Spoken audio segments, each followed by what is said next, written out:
In our final year of high school, the administration introduced a new policy requiring every student to keep a spare uniform inside their locker in case of emergencies. It sounded practical enough. Lab accidents, unexpected inspections, weather issues, no one questioned it. What surprised us was that the school had already arranged the spare uniforms. On Monday morning, each locker contained a neatly folded set labeled with the student's full name and roll number. The stitching was perfect, the size accurate, even the initials were embroidered inside the collar. It felt organized, efficient. 3 days later, Emily didn't show up to class. She had been there on Tuesday. I remembered joking with her about our calculus test. By Thursday, our homeroom teacher calmly informed us that Emily had transferred schools due to family reasons and advised us not to speculate. Transfers that late in senior year were rare, but we accepted the explanation. During lunch, out of curiosity, we opened Emily's locker. Her spare uniform was still inside, except the name tag didn't say Emily anymore. It said Lauren. Same handwriting, same stitching, just a different name. We assumed it was a clerical error and went to the main office. The secretary checked the system and told us there had never been a student named Emily enrolled in our section. The confidence in her voice unsettled me more than her words. Lauren stopped coming to school the following week. There was no announcement this time, no explanation. Her desk was quietly reassigned the next morning. When we opened her locker, the spare uniform was still there, freshly pressed. The tag now carried someone else's name. I started paying attention after that. Every time a student disappeared, attendance records adjusted seamlessly. Group project lists shortened without gaps. Yearbook previews updated automatically. It was as if the system was correcting something that had never belonged. One afternoon, I opened my locker and found 2 spare uniforms instead of 1. Both had my name stitched inside. One displayed my current roll number, the other carried the next number in sequence. I checked the digital attendance portal that evening. My roll number had shifted forward by 1 position. No one else found that strange. To them, it had always been that number. By the end of the semester, 4 students had transferred. The lockers remained full. The uniforms remained ready. I stopped checking mine because I have a feeling that one morning I'll open it and find nothing at all, and someone else will be walking through the hallway wearing my spare. What do you think?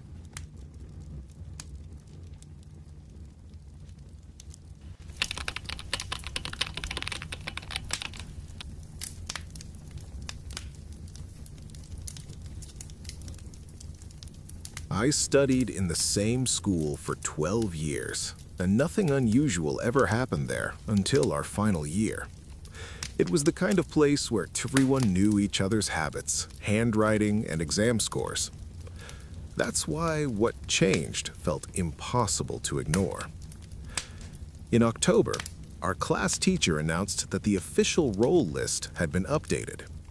She read the numbers aloud while rearranging seating according to the new order. When she reached 27, she immediately called out 29. Someone joked that the printer must have skipped a number, but she didn't smile. She simply said that roll number 28 had been removed earlier in the year and that we should focus on our boards instead of unnecessary curiosity. The problem was that I remembered roll number 28. His name was Kunal. He had joined our section at the beginning of the year and sat near the back window. He wasn't loud or popular, but he wasn't invisible either. I remembered sharing lab equipment with him during chemistry practicals. I remembered him carving the number 28 lightly into his desk after a boring class, laughing when I told him he'd get into trouble for it. These weren't vague impressions, they were specific memories. That evening, I checked my phone gallery to prove to myself that I wasn't imagining him. I found a group photo from Independence Day rehearsal.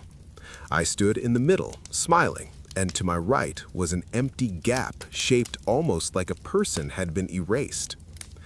The background behind that space looked slightly stretched, as though the image had been edited badly.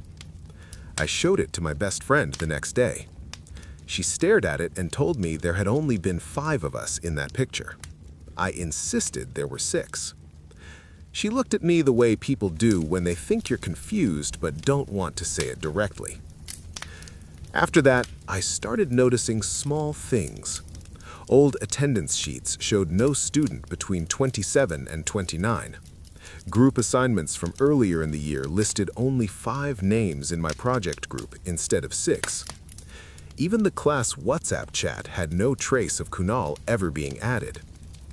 I tried bringing his name up during lunch, and the reaction unsettled me more than I expected. No one recognized it. They didn't deny it aggressively, they just didn't know who I was talking about. The moment that truly disturbed me happened a week later. During mathematics class, my eyes drifted toward the back window out of habit. For a brief second, I saw someone sitting at that desk, leaning back against the wall the way Kunal used to. I blinked, and the seat was empty. I convinced myself it was stress. Then I noticed something carved into the wood. The number 28. It wasn't fresh. The scratches looked old, faded into the surface.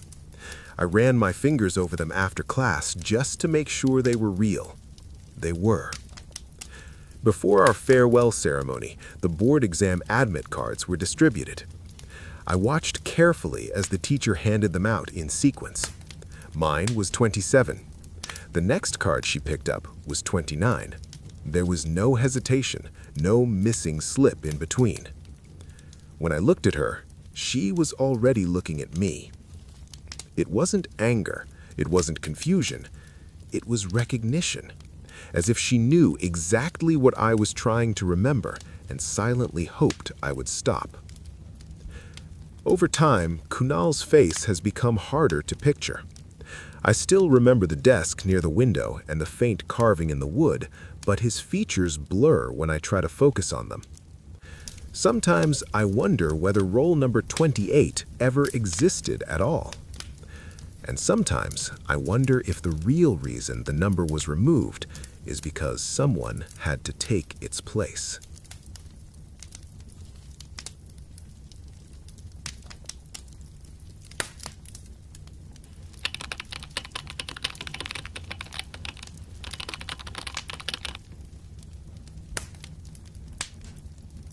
Our school's detention system was automated.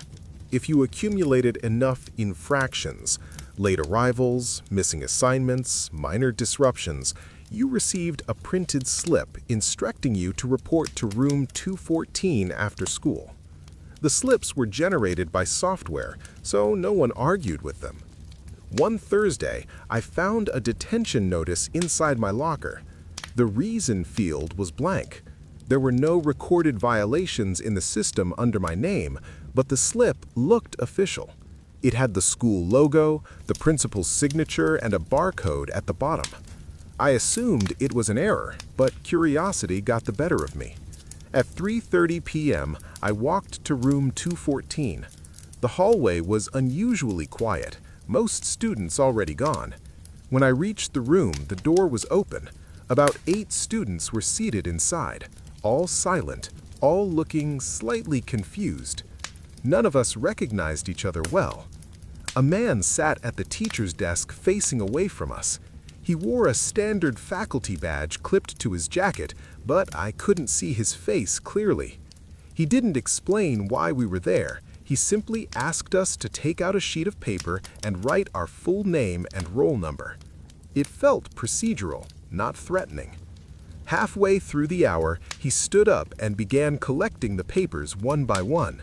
When he reached my desk, he paused longer than necessary, as though reading something twice. After that, he dismissed us without another word. The next morning, one of the students who had been in that room didn't show up. His desk was empty. By lunchtime, no one remembered him being in detention with us. I tried bringing it up to a friend, and she insisted I had gone alone. I checked my phone to message one of the others I vaguely remembered sitting beside me, but there were no unfamiliar contacts, no new names.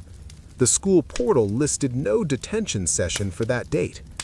The unsettling part is that I remember exactly 8 of us sitting there. The week after that, I received another detention slip. Again, no listed violation. Again, room 214. This time, there were fewer students inside. I counted carefully. 7. The same man sat at the desk facing away. His badge reflected the fluorescent light, making the name impossible to read. When he collected our papers, he lingered on mine again. I haven't told anyone this part before, but when I left the room that day, I glanced at the attendance board mounted near the exit. It displayed a list of enrolled seniors. There were fewer names than I remembered. The spacing between them looked slightly adjusted, as if the list had been tightened. I have not gone back to room 214 since. But yesterday, another detention slip appeared in my locker. This time, the reason field wasn't blank. It simply said, confirmation.